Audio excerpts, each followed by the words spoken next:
Can you move your seat up? No. Was the callback a little bit forced? Yes. Did I still enjoy it? Absolutely. We are going to be talking about all things Episode 3, Power Broker of the Falcon and the Winter Soldier, and as always, it is going to be a full spoiler discussion. So you know the drill. If you haven't seen the episode, save this video, come back later. We are going to be breaking down the episode and talking about what it means for the series as a whole, and there are a few surprising little hints that are sprinkled throughout the episode, and of course the ending. So we will talk about all of that right now. But first, before we get into the episode, I just wanted to give my overall thoughts on the series thus far, because we are now halfway through. So think of this as after episode 5-ish of WandaVision. We are halfway through The Falcon and the Winter Soldier. I have good news and I have bad news, at least from my perspective. The good news is I am enjoying the show. I genuinely am enjoying the show. Every single episode comes out. They're longer, which is great. I love that they're 40 to 50 to 60 minutes long. I really enjoyed that this episode was longer in the 50-minute range. That was great. However, again, we are halfway through this show, and nothing so far has sold me on anything special about what the Falcon and the Winter Soldier is.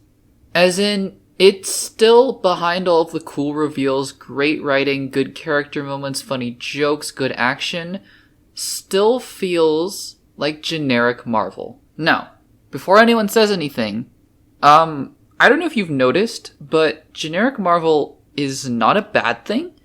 Look, at the end of the day, if I had to rank this show, and I'm not really in the business of ranking TV shows, and sorry, not ranking, but rating TV shows, I think it's more effective with movies, because you can kind of be a little more holistic. That's just an aside. But anyways, at the end of the day, though, if I had to rate this show based on what I think the full 6 episodes are going to be like, based on what I've seen for the first 3 episodes, I'd give it a solid B-, and that's pretty generic Marvel. There are plenty of movies in there that I would probably give around a B-, Captain America the First Avenger, Captain Marvel, C+, B-.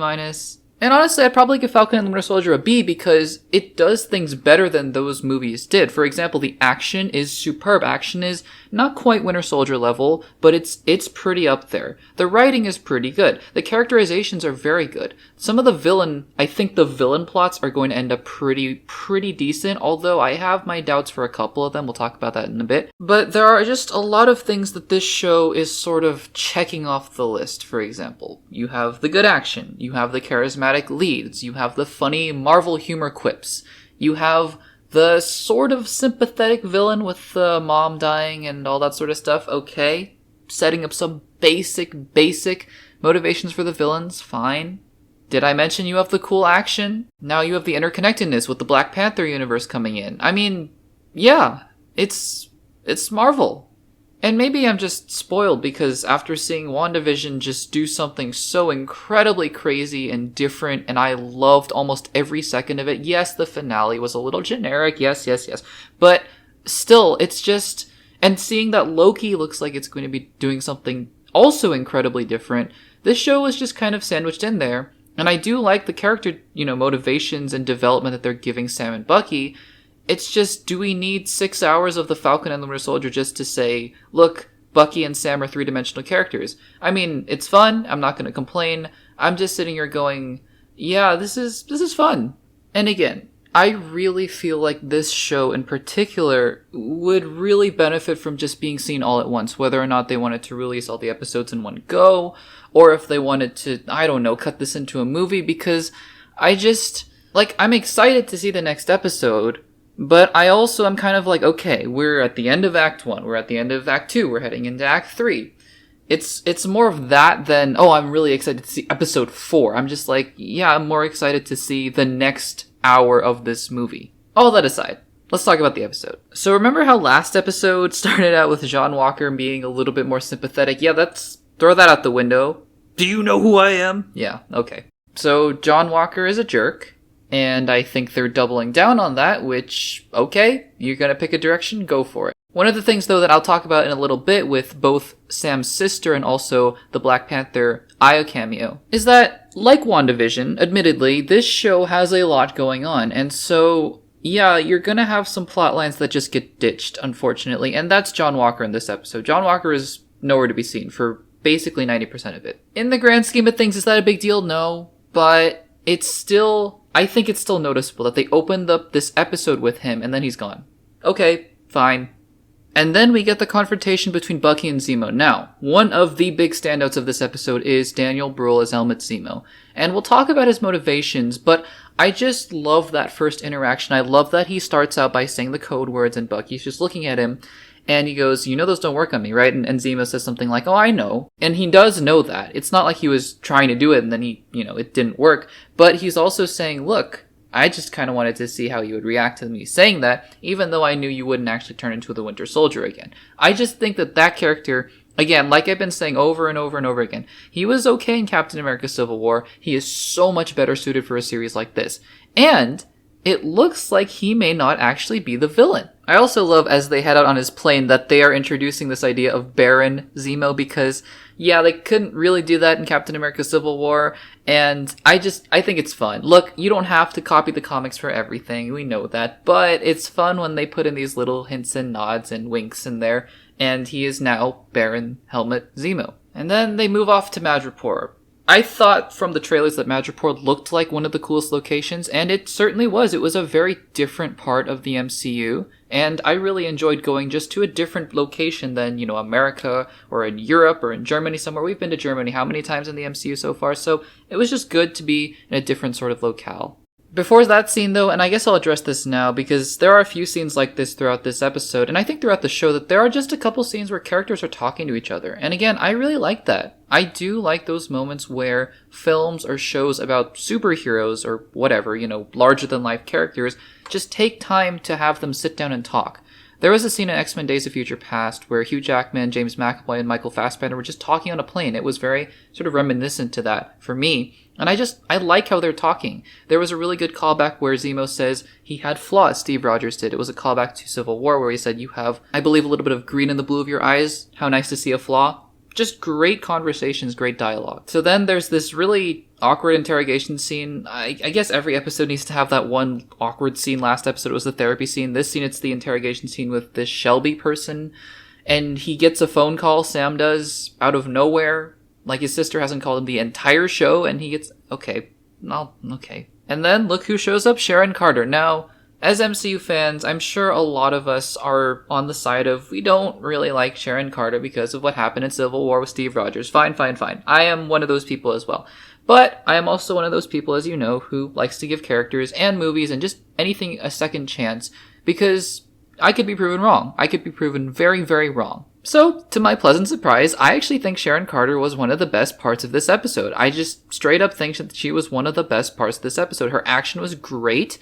I think the characterization of turning her bitter because of what happened in Civil War, we don't realize as comic book movie fans about these things that happen, right, in comic book movies, that Sam Wilson was in prison and on the run, and Sharon Carter had to take that fall as well, but she didn't have the Avengers, like she says. I think those are really good things that the MCU is carrying throughout their shows. Side note though, after all that chaos is happening with the Doctor, and then Sharon kind of just drives away, I'm still a little bit suspicious of her, actually. I'm not entirely sure what her motivations are. I'm sure she's going to show up again. Maybe? Or is that it? I'm not sure, but I'm pretty sure she's going to show up again.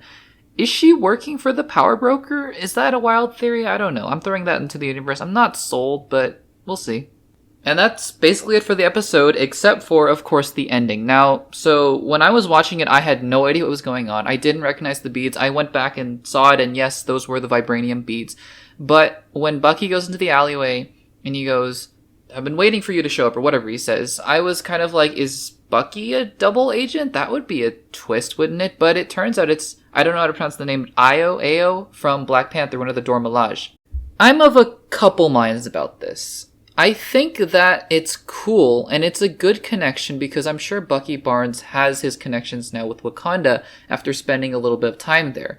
I also think that this is maybe not what this show needed. I don't know, because already you've set up so many plot lines, right, with Sam and his sister and the family boat. Okay, great. You got Bucky and his therapy, that kind of closed out, so there's that. John Walker and Battlestar, great. Isaiah Bradley, okay, great. Torres is out there doing something. I'm not really going to count him as anything, but that leads me to another point of the government in general is up to something, right? There's John Walker and Battlestar, and there's also Thunderbolt Ross, who is, not confirmed to be in the show, but is, I think, pretty much going to have a part to play somewhere down the line. Maybe in a credit scene. So there's that to consider.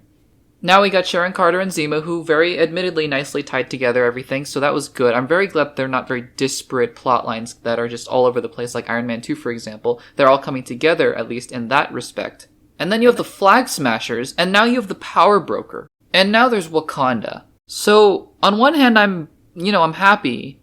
And look, if Chadwick Boseman showed up and let's just say he had filmed a scene before he had passed away for the Falcon and Winter Soldier, that's cool, right? We can't say no to Chadwick Boseman, but on the other hand, does his character or does Wakanda really have a place in this show? Yes, because the connection makes sense, a lot of fans are going to say, of course they do. Because yes, Bucky Barnes was in Wakanda. Okay, great, fine. But is this too much? I was saying this about WandaVision. Is it too much if Doctor Strange shows up? I think it would have been. And again, they already had too much to tie up in that show, and it turns out it was a little bit messy at the end. I will admit. So whatever role Wakanda has to play, I am personally hoping it's brief. I'm personally hoping it's kind of just done with like a fun little escapade in episode 4 where they kind of go after Zemo and it's a whole hijinks and all that sort of stuff, and then it's done. Because I just want a clean ending. That's honestly, from this show and what this is going for, a clean ending would be nice. Maybe that's just me. But to wrap up, what I'm excited about is that I think Zemo has a good possibility of staying good. I was surprised by that, watching this episode and thinking, well, he kind of looked like the villain, right? But I think he has a good chance of staying good in this show. Now, at the end, if Thunderbolt Ross comes over and he's like, hey, but Thunderbolts, right? I wouldn't be surprised, but in this show, I think the villain is shaping up to be the Power Broker, who is the big bad, and then there's Carly Morgenthau, who is the small bad, I guess. So, a lot of interesting things to consider. Overall, I am having fun with the show. I'm just not entirely sure if I would consider this anything other than pure Marvel, and I guess that's what we signed up for. So, what did you guys think of episode 3? Let me know in the comments down below. If you like this video, make sure to check out some more on the screen right now. Thanks for watching, and I'll see you in the next one.